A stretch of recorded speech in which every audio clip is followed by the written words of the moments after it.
Hai minasang, o genki desu ka? Minasang, kali ini ada materi macam-macam onomatop dalam bahasa Jepang. Apa itu onomatop? Onomatop atau dikenal juga dengan onomatopoeia adalah kata tiruan dari bunyi suatu benda atau hewan, kata keterangan suatu keadaan, atau bunyi dari aktivitas tertentu. Misalnya, miau adalah tiruan untuk suara kucing, kokok untuk tiruan suara ayam, dan sebagainya. Orang Jepang menggunakan kata-kata tiruan bukan untuk terkesan manja, namun memudahkan percakapan agar masuk ke dalam konteksnya. Minasang, ada 3 kategori onomatop. Yang pertama, giseigo, gyonggo, gitaigo. Yang pertama adalah giseigo. Giseigo merupakan kata tiruan yang mengekspresikan suara makhluk hidup, seperti suara hewan, teriakan manusia, dan sejenisnya. Dalam penulisannya, kata-kata giseigo ditulis dengan aksara katakana. Beberapa contoh dari giseigo adalah suara burung, kak, kak, kak. Suara kodok, gero, gero. Suara ayam, pio, pio. Teriakan orang, kia. Selanjutnya, gyonggo. Gyonggo adalah kata tiruan dari bunyi yang dikeluarkan oleh benda mati. Contohnya seperti suara air, hembusan angin, dan sebagainya. Sama seperti giseigo, untuk menulis ekspresi gyonggo menggunakan aksara katakana. Di bawah ini contoh-contoh dari gyonggo. Suara angin berhembus, zaza. Suara hujan deras, za, za. Suara lonceng, gang, gang. Suara bel sekolah, king, kong, kang, kong. Gitaigo. Gitaigo merupakan kata-kata yang mengungkapkan sebuah keadaan. Beberapa orang ada yang keliru memahami gitaigo dengan gyonggo, sebab maksudnya memang mirip. Namun sebenarnya antara gitaigo dan gyonggo itu berbeda. Gitaigo lebih menunjukkan sebuah keadaan atau karakter benda.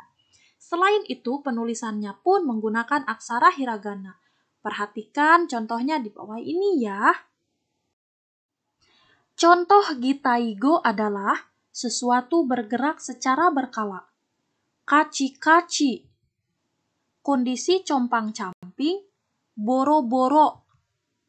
Basah kuyup, bisho-bisho.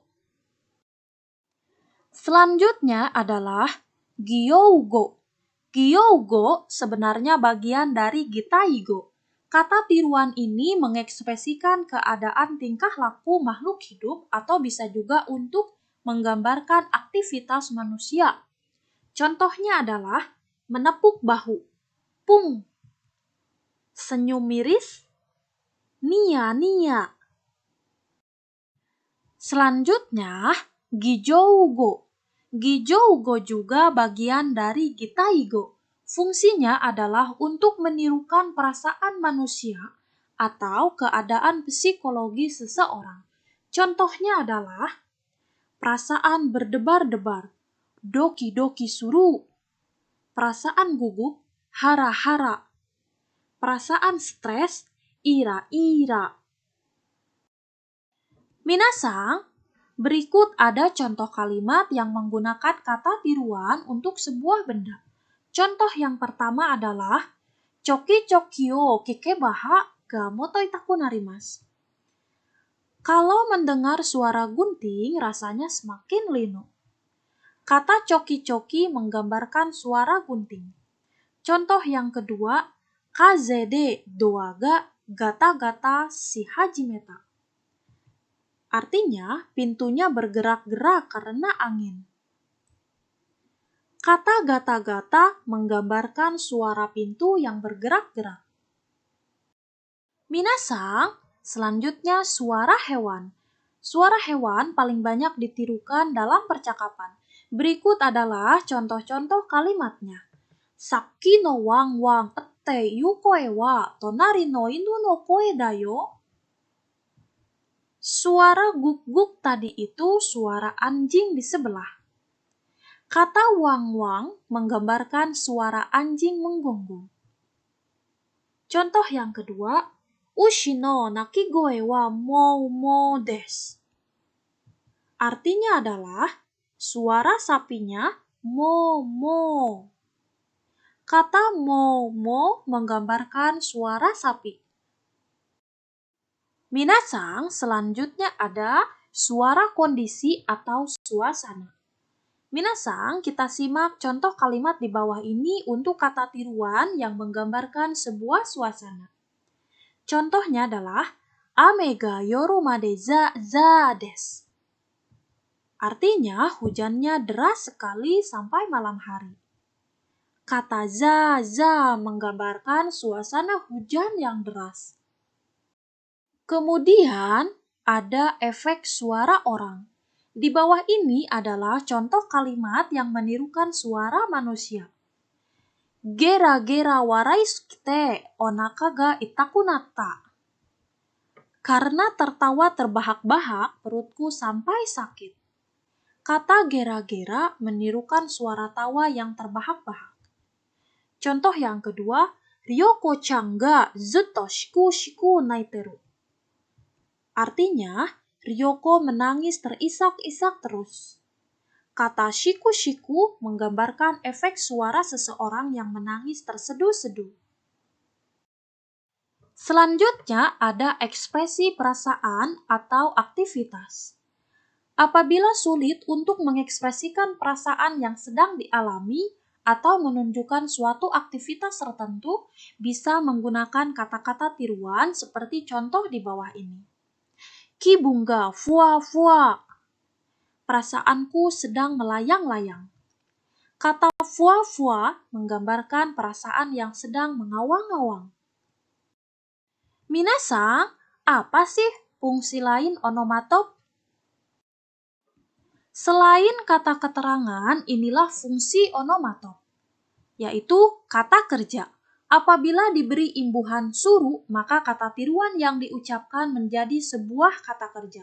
Umumnya, kata tiruan dari kelompok gitaigo yang berubah menjadi kata kerja sehingga maknanya menjadi merasa atau melakukan. Contohnya adalah hara-hara suru, artinya merasa gelisah. Neba-neba suru, artinya merasa lengket-lengket. Kemudian doki-doki suru, artinya merasa berdebar-debar. Kemudian hotto suru, artinya merasa lega. Selanjutnya, fungsi yang kedua adalah kata sifat. Kata tiruan yang mendapat imbuhan no, maka akan berubah menjadi kata sifat. Fungsinya untuk menerangkan keadaan suatu benda. Bisa juga ditempatkan sebagai predikat sehingga akan menjelaskan subjek yang mengiringinya. Namun perlu diingat, tidak semua kata tiruan dapat diubah menjadi kata sifat. Berikut adalah contohnya. Boro-boro no fuku, artinya pakaian compang-camping. Kemudian pika-pika no yuka, artinya lantai yang mengkilap. Minasang, fungsi yang terakhir adalah kata benda. Untuk kata tiruan yang berfungsi sebagai kata benda bisa dilihat pada contoh kalimat berikut. Doki-doki ga tomarimasen, artinya deburannya tidak berhenti-henti. Kemudian isoide, ring, ring, ring, artinya gemerincing di pagi hari. Minasang, untuk materi onomatop dalam bahasa Jepang, saya akhiri ya. Jika ada salah aksen dan pelafalan saya selama membacakan materi, mohon dimaafkan ya. Dan jika ada pertanyaan dan masukan, silakan kalian tulis di komentar ya. Sekian dan terima kasih. Arigatou gozaimashita. Sayonara.